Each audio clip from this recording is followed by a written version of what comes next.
on Facebook and on YouTube.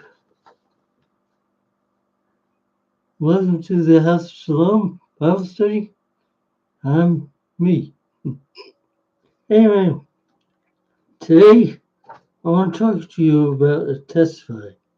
I want you to testify. In fact, everyone wants you to testify.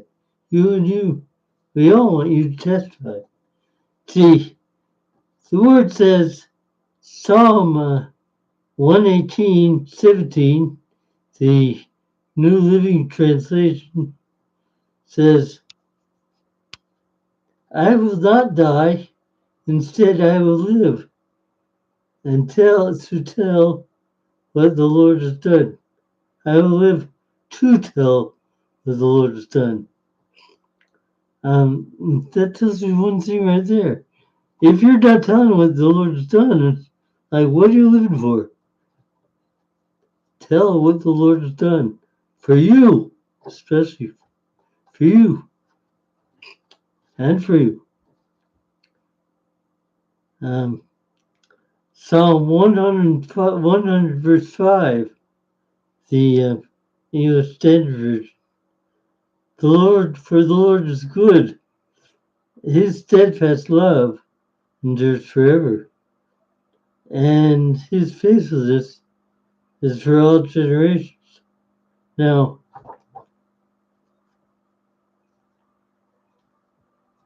some people may wonder after they read the Bible, to read all the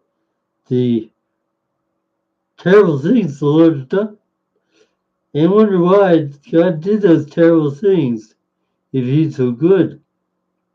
Well, let me clear this up.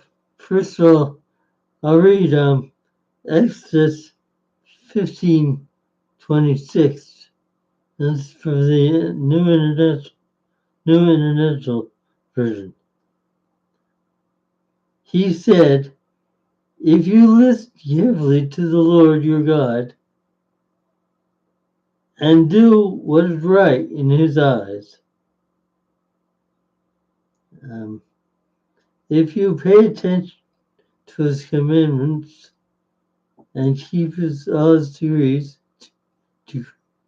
decrees, in other words, obey what he said, I will not bring any of the diseases I brought out Egypt, for I am the Lord that heals you.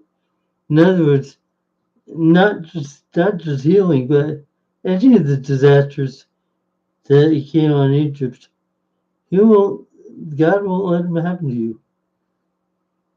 But he won't let them, well, unless you allowed. But now, what did Israel do? Did they always keep his commandments? No, they didn't.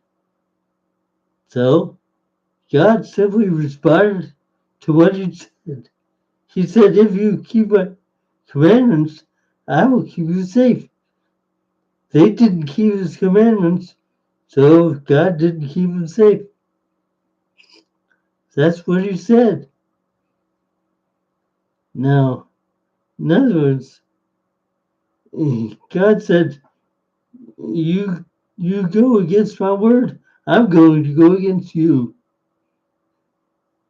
Now, is God a good God? Yes, he is. But is God a just God? Yes, he is. He's justified in what he does. Now, let me give you a testimony about my vision and life. Sorry, my vision and the prophecy. See, a long time ago, God gave me a vision. Well, it started I was looking at a house. I was looking at a house in Vermont.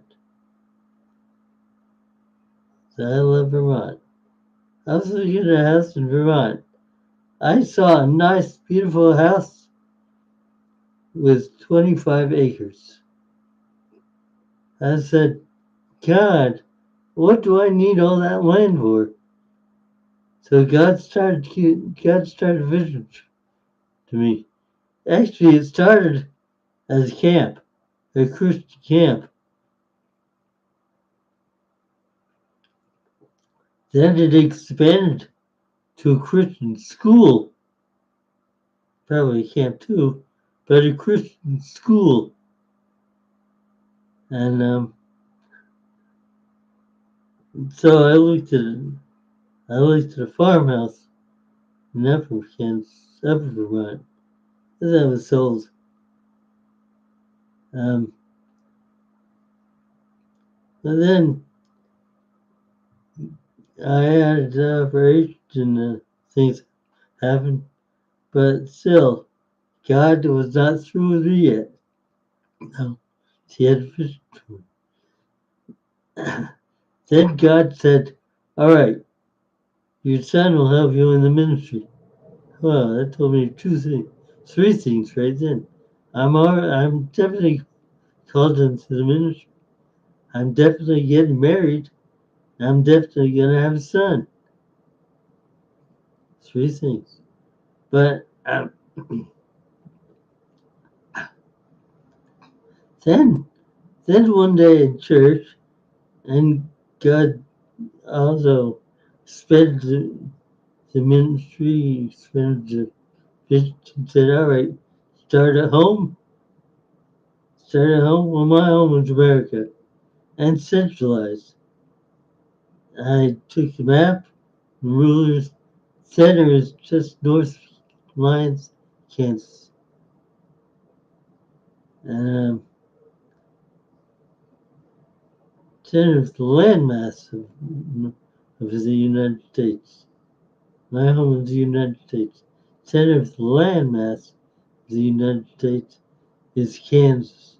North north of Lyons, Kansas. Actually, it's between Lyons and Ellsworth, Kansas.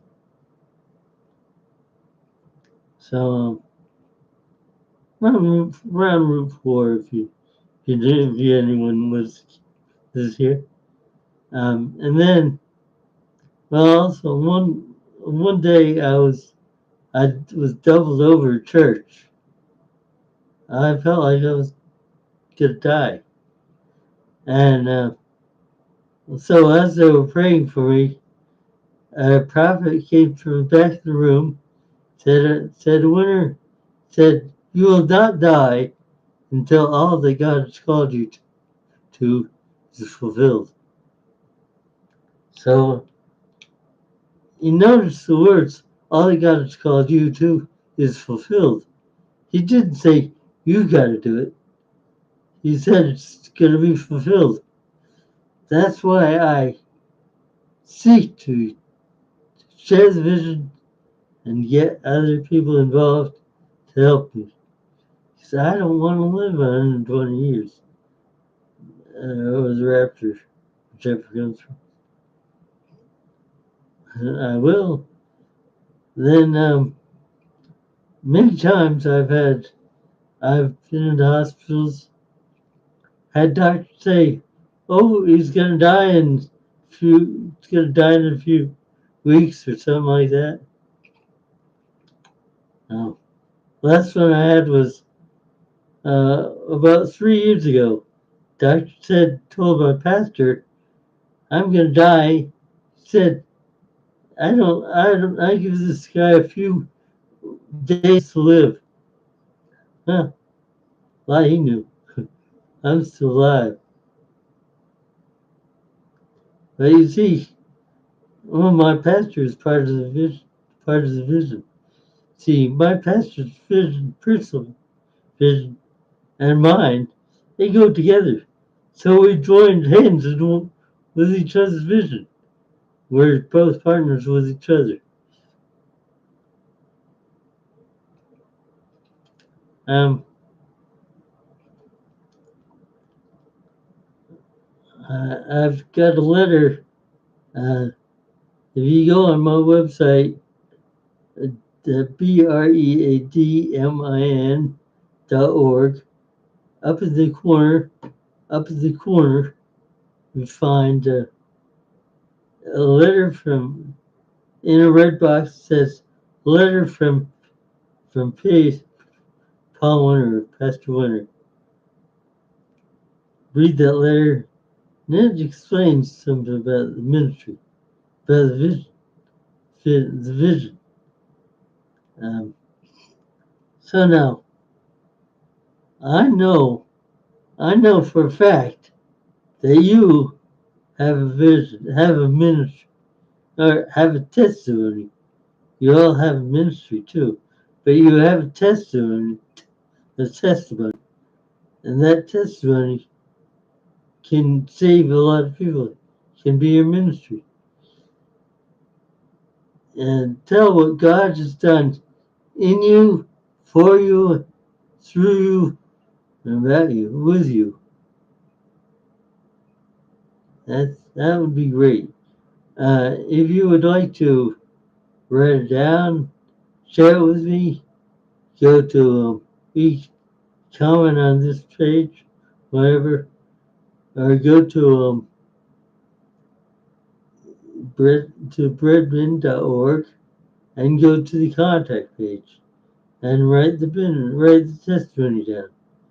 Also, tell me if I can share the vision, or if I can share your testimony. I will not use things. I will not use your name unless you want me to. Probably not. You should have some privacy. So I will not use your name, but I would like you to at least share your testimony, because that is important. Share your testimony of how you're healed, how you were saved, how you were born again, and about anything, about all the things, about things that you got from the Lord, whatever, about prayers answered. It doesn't really matter. Just share your vision, share your testimony. Okay? God bless. No worries. Hey, just pray in tongues. Yeah.